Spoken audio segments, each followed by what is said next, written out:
ಕಾಳಗಿ ತಾಲೂಕಿನ ಶ್ರೀ ರೇವಗ್ಗಿ ಗ್ರಾಮದ ಐತಿಹಾಸಿಕ ರೇವಣಸಿದ್ದೇಶ್ವರ ದೇವಸ್ಥಾನದ ಆವರಣದಲ್ಲಿ ವಿಶ್ವ ಪರಿಸರ ದಿನವನ್ನು ಅರ್ಥಪೂರ್ಣವಾಗಿ ಆಚರಿಸಲಾಯಿತು. ಅರಣ್ಯ ಇಲಾಖೆ ಹಾಗೂ ರೈತ ಸಂಘಟನೆಗಳ ಸಂಯುಕ್ತ ಆಶ್ರಯದಲ್ಲಿ ನಡೆದ ಕಾರ್ಯಕ್ರಮದಲ್ಲಿ ಸಸಿ ನೆಡುವ ಮೂಲಕ ಪರಿಸರ ಸಂರಕ್ಷಣೆಯ ಮಹತ್ವವನ್ನು ಸಾರಲಾಯಿತು. ಪೂಜ್ಯ ರೇವಣಸಿದ್ಧ ಶರಣರು, ಅರಣ್ಯ ಇಲಾಖೆಯ ಅಧಿಕಾರಿಗಳು, ರೈತ ಸಂಘದ ಪದಾಧಿಕಾರಿಗಳು, ಶಾಲಾ ಮಕ್ಕಳು ಹಾಗೂ ಗ್ರಾಮಸ್ಥರು ಭಾಗವಹಿಸಿ ಹಸಿರು ಪರಿಸರ ನಿರ್ಮಾಣಕ್ಕೆ ತಮ್ಮ ಬದ್ಧತೆಯನ್ನು ವ್ಯಕ್ತಪಡಿಸಿದರು.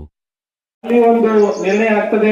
ನಾವು ಪರಿಸರ ದಿನಾಚರಣೆಯನ್ನ ಜೂನ್ 5ನೇ ತಾರೀಕಿಗೆ ನಾವು ಆಚರಣೆ ಮಾಡಬೇಕು ಅಂತ ಹೇಳಿ ಒಂದು ನಿರ್ಣಯ ಕೈಗೊಳ್ತಾರೆ.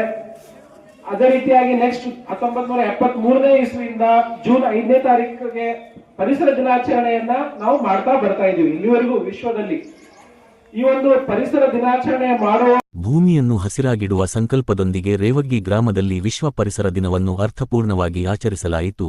ಪರಿಸರ ಸಂರಕ್ಷಣೆ ಪ್ರತಿಯೊಬ್ಬರ ಜವಾಬ್ದಾರಿ ಎಂಬ ಸಂದೇಶವನ್ನು ಸಾರಿದ ಈ ಕಾರ್ಯಕ್ರಮದಲ್ಲಿ ಸಾರ್ವಜನಿಕರು ಉತ್ಸಾಹದಿಂದ ಭಾಗವಹಿಸಿ ಹಸಿರು ಭವಿಷ್ಯಕ್ಕಾಗಿ ತಮ್ಮ ಬದ್ಧತೆಯನ್ನು ವ್ಯಕ್ತಪಡಿಸಿದರು. ವರದಿ ಶ್ರೀಶೈಲ್ ತೇಗಲ್, ತಿಪ್ಪಿ ವಿಷನ್ ನ್ಯೂಸ್.